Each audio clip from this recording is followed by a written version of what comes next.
This is BBC One. Now the BBC News with Hugh Edwards. It's 6 o'clock. America is pounded in the world's biggest terrorist attack. Thousands are feared dead after New York and Washington have been hit. Hijacked planes crash into and destroy the towers of the World Trade Center. The Pentagon is another target. The White House has now been evacuated. Nationwide panic as Americans try to understand the scale of today's events.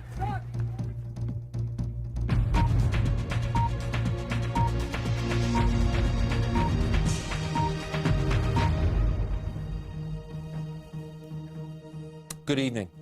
The United States was hit today by the biggest wave of terrorist attacks ever seen. Thousands of people could be dead after several hijacked passenger planes crashed into targets in New York, in Washington, and possibly in Pennsylvania. Today's bewildering event started just 4 hours ago when the twin towers of the World Trade Center were hit by 2 aircraft. Both of the massive towers have now collapsed. The Pentagon in Washington was hit, and all major buildings have been evacuated, including the White House. The FBI believes the attacks were all suicide missions, and several passenger planes are still unaccounted for. There's no word yet on who might be behind the world's biggest terrorist onslaught. As you can imagine, the chaos there is terrifying. We'll have live reports shortly, but first our correspondent David Loyne on what's happened so far today. It came out of the clear blue sky on a mild fall morning in Manhattan. At first, no one knew what had happened. Could it have been an accident? Surely nobody would fly into the twin towers of the World Trade Center on purpose. But 8 minutes after those first pictures, the full startling reality of what was going on became clear. In slow motion, you can see a Boeing 767, a passenger plane, crashing into the South Tower. A BBC correspondent, Stephen Evans, was on the ground floor of the World Trade Center when it happened. I was on the ground floor of the building, sitting in a chair, waiting for somebody to turn up, as you do.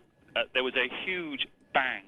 It felt to me like somebody dropped a skip full of rubbish, a great container full of rubbish from a very great height, at which point smoke appeared everywhere, as though a mist had suddenly settled on the building. We all screamed out, some people running, some people crying, nobody really screaming. Across the road, and you look up, and you can see the top of one of the towers, smoke billowing out from it.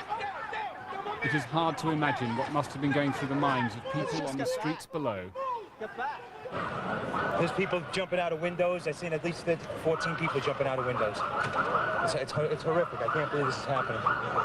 We heard a big bang, and then we saw smoke coming out, and everybody started running out, and we saw the plane on the other side of the building, and there was smoke everywhere, and people are jumping out the windows.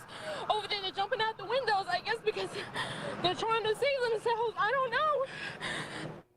President Bush was visiting a school in Florida. I've ordered that the full resources of the federal government go to help the victims and their families, and to conduct a full-scale investigation to hunt down and to find those folks who committed this act. Terrorism against our nation will not stand. And now, if you join me in a moment of silence.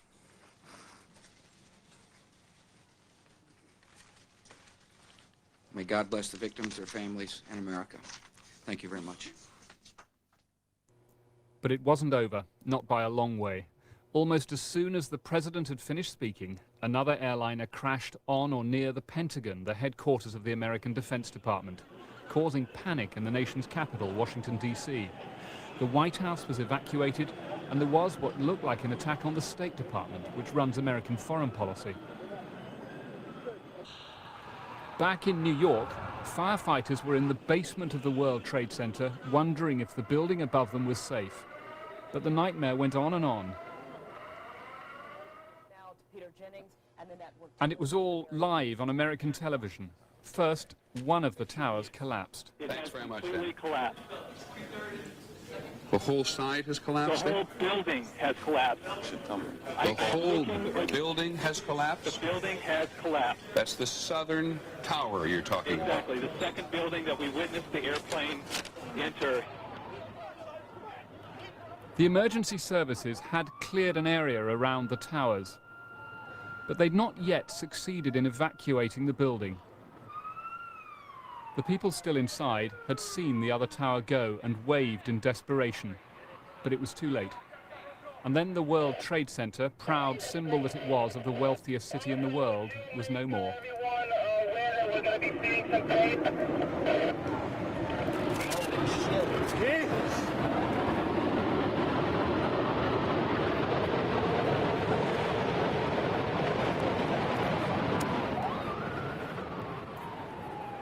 At that time of the morning, there would have been about 10,000 people in each tower of the World Trade Center and thousands more in the Wall Street financial district around it. The emergency services have been doing what they can all day, but they are overwhelmed by demand in an atmosphere of terror. Every airliner in the air across America was ordered to land at the nearest airport. A plane crashed in Pittsburgh. As smoke blew across Capitol Hill, the heart of American democracy, it is clear that this is the biggest attack on America since Pearl Harbor. Once again, we see terrorism. We see terrorists, people who don't believe in democracy, people who believe that with the destruction of buildings, with the murder of people, they can somehow achieve a political purpose. They can destroy buildings, they can kill people, and we will be saddened by this tragedy, but they will never be allowed to kill the spirit of democracy. They cannot destroy our society. They cannot destroy our belief in the democratic way. In a brief break in the day, firefighters could embrace each other, but it will be many hours before their work is done, and many years before the full story of what this day means is told. David Loyne, BBC News. Well, let's go live to Washington, and our correspondent there is Robert Watson. Rob, I know it's just 4 hours after this dreadful series of events took place, but what's the latest there this evening? Well, the latest is that if this attack was designed to bring the United States to a halt, to bring the nation's capital to a halt, then it certainly succeeded. I've seen with my own eyes the city come to a complete standstill. All of the federal government buildings have been evacuated, including the White House. Now, you can probably see behind me to my left, the Pentagon is still on fire. There are said to be many casualties, almost certainly fatalities. Part of the building has collapsed. All around me, the streets have come to a gridlock as people emptied out of buildings. They can't leave the city. All commercial airlines have been grounded. The US borders have been shut. This is a scene of absolute chaos and devastation. Rob, we heard from President Bush earlier on saying that all resources will be diverted to try to find those responsible. Is there any word so far from official sources there as to what their thinking might be? Absolutely not, and I think it's fair to say that they are completely stunned by this attack, as indeed are all the Americans that I've come across. And you need to understand that there are thousands of people in the streets here in Washington, D.C. Nobody, of course, is talking about anything other than these attacks. But I think that the security forces were completely blindsided by these attacks. And I think that at the moment, the U.S. government is in some sort of disarray because, as I was mentioning, a lot of buildings have been evacuated. The CIA has been evacuated. The FBI, they are just scrambling at the moment to deal with the devastation. And I think there's some way from finding out who did this and, as George W. Bush has promised, hunting them down and then punishing them. Robert Watson, thank you very much indeed.